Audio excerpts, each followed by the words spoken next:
Buying a house right now in the strongest sellers market on record has to be a major challenge. That's why in this video, I'm going to share 5 tips with you to make your offer as strong as possible, which will give you a better chance of getting your offer accepted in a marketplace where there's multiple offers on almost every single property.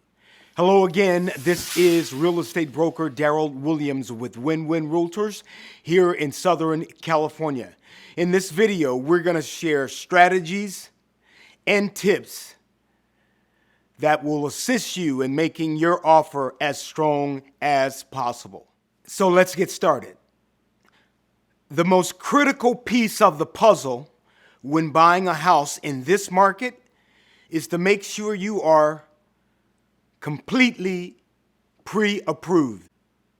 All you need is a house and a clean, acceptable preliminary title report or clean title, and you're ready to close. If you're in that position, that's the starting position if you're going to compete in this market. Tip number 1, in order to compete in this frenzy real estate market, is your initial offer on a property, make it as strong as possible in terms of your price.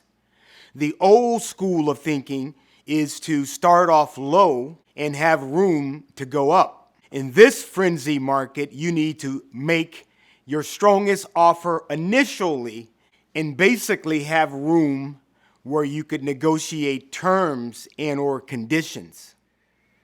Tip number 2, make your earnest money deposit as strong as possible, as strong as reasonable.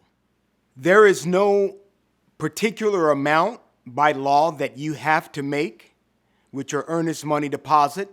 However, the truth is, the stronger your earnest money deposit is, the more you are willing to risk, demonstrate to the seller that you are serious about purchasing.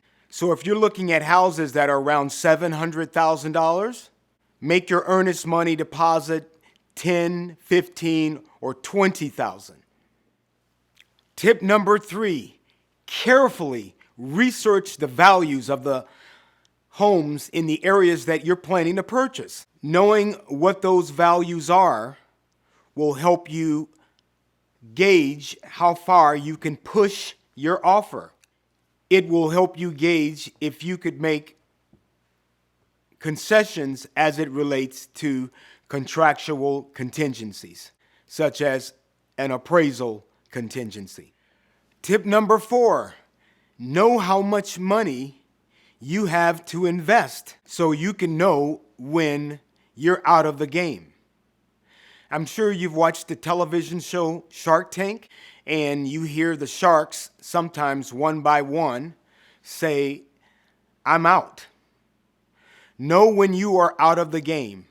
Know when you have exhausted your particular efforts and your particular resources. That way you can continue to play.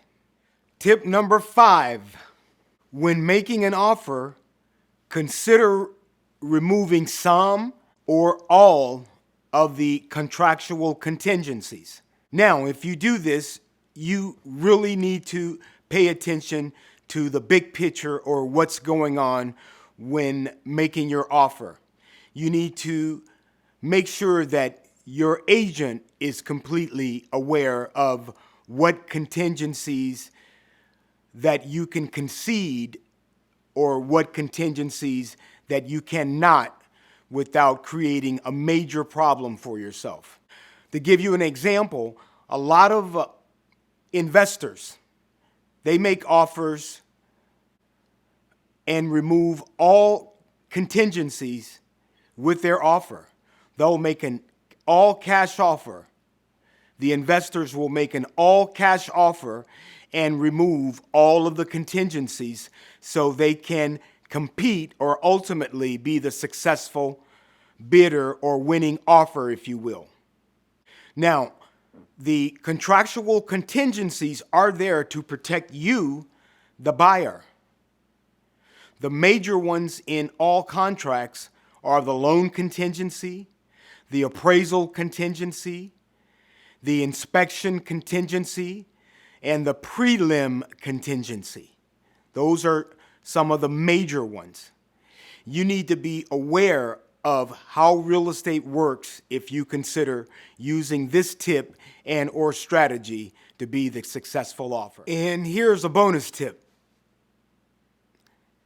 Don't ask for any closing costs. Don't ask for any personal property. Don't ask for any concessions. Keep your offer as clean and as simple as possible. Why?